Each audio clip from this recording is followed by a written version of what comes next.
Hello বন্ধুরা, কেমন আছো? আশা করি সবাই খুব ভালো আছে। দেখতেই পাচ্ছ আমি এখানে ছাতু নিয়ে বসে পড়েছি।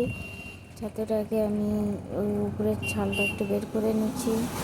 কারা কারা এটা খেতে পছন্দ করে কমেন্টে জানাও। আমার তো খেতে খুবই ভালো লাগে। এখানটা আমি মাকে ধুতে বলে দিয়েছিলাম, ধুয়ে দিচ্ছি আমার মা, কিন্তু আমি ধুতে পারি না, চটকে ভালো করে নোংরা থেকে যায়। এটা না যত করে এই লাল রঙটা জলটা বেরোবে তত করে ধোয়া হয়নি, মনে করবে মানে সাদা হতে হবে। তো এখানটায় আমার মা ধুয়ে নিয়েছে ভালো করে চটকিয়ে। গামছাটা নতুনই গামছা, তো খারাপ কমেন্ট করো না। নতুনই গামছা, আমার কাছে কাপড় ছিল না, তাই নতুন গামছাটাই আমি মাকে বললাম এটাতেই ধুয়ে দাও আমাকে এখন। তো ধুয়ে দিয়েছে, দেখছো সাদা পড়ে গেছে। এখানটায় আমি অনেক আগেই গরম করতে দিয়ে দিয়েছিলাম। তো গরম হওয়ার পরে তেল দিয়েছে, ওইখানটা আমি একটু ফুটন দিচ্ছি। ফুটন ব্যবহার করলেই ভালো লাগে তরকারি, যে কোনো তরকারি ফুটন ব্যবহার করলে স্বাদই অন্যরকমই লাগে। আমি ফুটন দিয়ে দিয়েছি। এবার আমি চিংড়ি মাছটা নিয়েছিলাম, চিংড়ি মাছটা নুন হলুদ একটু মেখে নেব, দিয়ে দেবো ওখানটায়। দেওয়ার পরে আমি একটু হলুদ দেবো,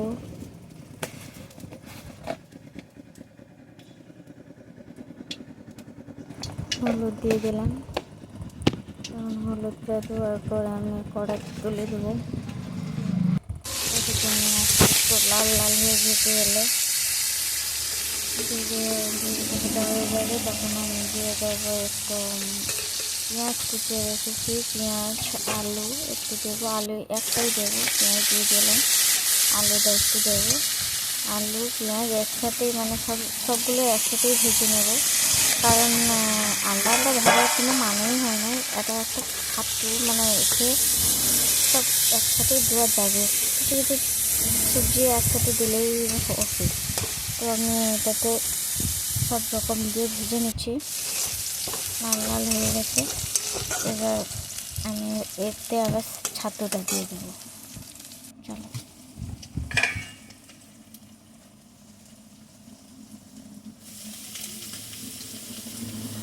দেখতেই পাচ্ছ আমি ছাতুটা দিয়ে দিচ্ছি।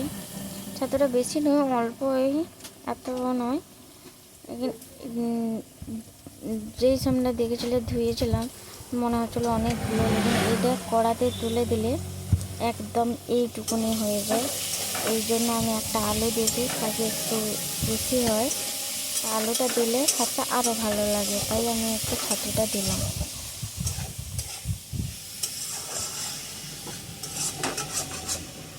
আলুটা দিলে একটু ভালো লাগে খেতে, আর কিছু না। তোমরা কারা কারা এই ছাতুটা খেতে ভালোবাসো তারা তারা কমেন্টে জানাও।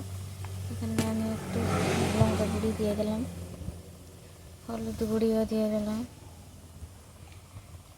তারপরে একটু নেড়ে চেড়ে ঢেকে দেবো।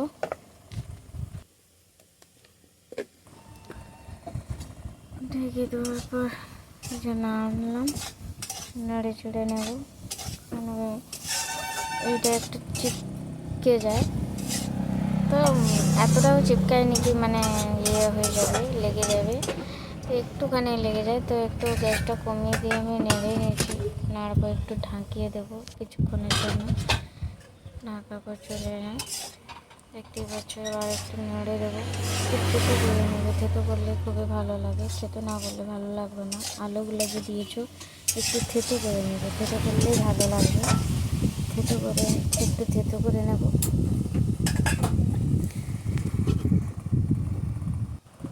গ্যাসটা একটু কম করে আমি কিছুক্ষণের জন্য আবার ঢাকা দিয়ে চলে যাবো। দেখতেই পাচ্ছ এখন আমার তরকারি রেডি, অলমোস্ট রেডি হয়ে গেছে। তো একটু থেতো করে নিচ্ছি, দেখতেই পাচ্ছ আমি থেতো করে নিচ্ছি। গ্যাসটাও বন্ধ করে দিলাম, হয়ে গেছে অলমোস্ট রান্না আমার কমপ্লিট হয়েছে। এটাকে দিয়ে চিংড়ি মাছ দিয়ে যারা যারা খাওনি তারা তারা খেয়ে দেখো, চিংড়ি মাছ দিয়ে করলে খুবই ভালো লাগে একে। এই জিনিসটা চিংড়ি মাছ বা কোনো মাছের মাথা দিয়ে করে। তো বন্ধুরা আমার তো হয়ে গেছে অলমোস্ট সবজিটা, দেখতেই পাচ্ছ আমি নামিয়ে নিয়েছি। দেখো কি সুন্দর কালারটা হয়েছে, আর অলমোস্ট আমার খুবই ভালো লাগে এই জিনিসটাতে। মানে চিংড়ি মাছ দিয়ে অলমোস্ট করলে আমার এইটা দিয়েই খাওয়া হয়ে যাবে। তো ভালো লাগলে লাইক শেয়ার কমেন্ট করতে ভুলো না, আর সাবস্ক্রাইব করতে একদমই ভুলো না। কিছুক্ষণের জন্য। Tata bye bye. আমার সবজিটা একটু লাভ ইউ।